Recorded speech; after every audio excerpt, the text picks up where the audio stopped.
Hello बच्चों, स्वागत है आपका मोशन के नीट चैनल पे।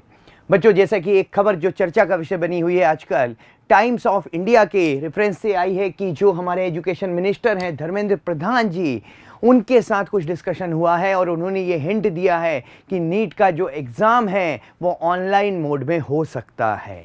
तो यहाँ पर देखिए क्या खबर है, पूरी इसके बारे में बात करते हैं। तो speaking exclusively TI Times of India, Pradhan ji ने क्या कहा है, उन्होंने कहा है कि जो कंसल्टेशन हुआ है इसके साथ मिनिस्ट्री ऑफ हेल्थ, NTA और newly formed third party monitoring group, mister जो चीफ हैं के राधाकृष्णन, ये ग्रुप बनाया गया था जब NTA के एग्जाम में, नीट के एग्जाम में बड़ी गड़बड़ियां हुई थी, तो एक अलग से ग्रुप इस्टेब्लिश किया गया था जो कि पेपर लीक को लेकर, रिजल्ट को लेकर गड़बड़ियां हुई हैं। तो वो ग्रुप जो है और जो हमारी हेल्थ मिनिस्ट्री है और NTA, इन सब ने मिलकर सजेशन दिया है, चर्चा की है प्रधान जी के साथ कि जो पेपर का जो मोड होना चाहिए वो ऑनलाइन होना चाहिए। मीन्स ऑनलाइन मोड में एग्जाम कराने की बात कही जा रही है। लेकिन बच्चों, बात यहाँ पर यह है कि इतने सारे बच्चे अपीयर होते हैं यहाँ पर नीट में कि अराउंड 25 लाख के आसपास, अगर तो ये थोड़ी पॉसिबिलिटी कम लगती है कि इस साल ये ऑनलाइन मोड में हो सकता है 2026 से ये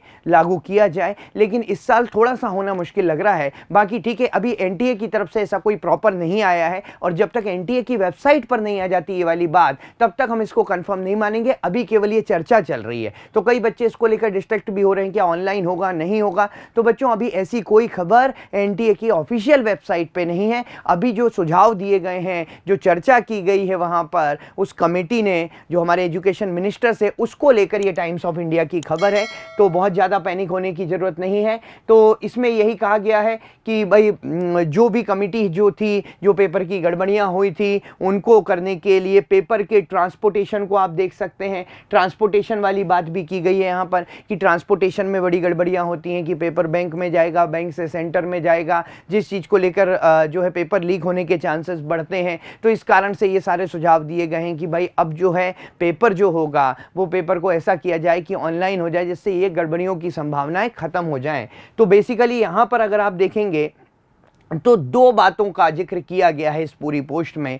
एक तो ये जिक्र किया गया है कि पेपर को या तो हाइब्रिड मोड में लिया जाए। हाइब्रिड मोड क्या होता है कि पेपर आपके सेंटर पे, आपके कंप्यूटर स्क्रीन पे आएगा, लेकिन आपको जो आंसर देने हैं वो कंप्यूटर पे नहीं देने, आंसर OMR में ही फिल करने हैं। बस पेपर आपको कंप्यूटर पे दिखेगा, क्वेश्चंस आपको कंप्यूटर पे दिखेंगे, आंसर आपको OMR में ही फिल करने हैं। तो ये तो बात हो गई हाइब्रिड मोड की। और दूसरा, कंप्लीट CBT जो है, कंप्यूटर बेस्ड टेस्ट, उसकी भी रिकमेंडेशन की गई है। तो कंप्लीटली ऑनलाइन होना इस साल के लिए थोड़ा सा कम पॉसिबल लग रहा है, ठीक है। लेकिन हाइब्रिड मोड बिल्कुल हो सकता है कि ऑफलाइन ही रहे इस बार भी। तो NTA की तरफ से अभी स्पष्ट कोई इस पे जानकारी नहीं दी गई है। तो ऐसी खबरों से अभी विचलित होने की आपको ज़रूरत नहीं है। अभी आप अपनी पढ़ाई पे फोकस कीजिए। क्रूशियल टाइम है, बहुत ही इंपॉर्टेंट टाइम है। तो इन सब खबरों की टेंशन में अपने टाइम को मत गवाइए, आप तैयारी जारी रखिए। जो भी होगा वो NTA की ऑफिशियल वेबसाइट पर आएगा और हम आपके सामने उस खबर को लेकर जरूर उपस्थित रहे होंगे। तो आपने अगर चैनल को सब्सक्राइब नहीं किया बच्चों, सब्सक्राइब कर लीजिए, लाइक कर लीजिए और शेयर करिए। और कमेंट में भी हमें बताइए कि क्या आप क्या चाहते हैं कि CBT बेस्ड होना चाहिए इस बार या ऑफलाइन मोड होना चाहिए। Thank you.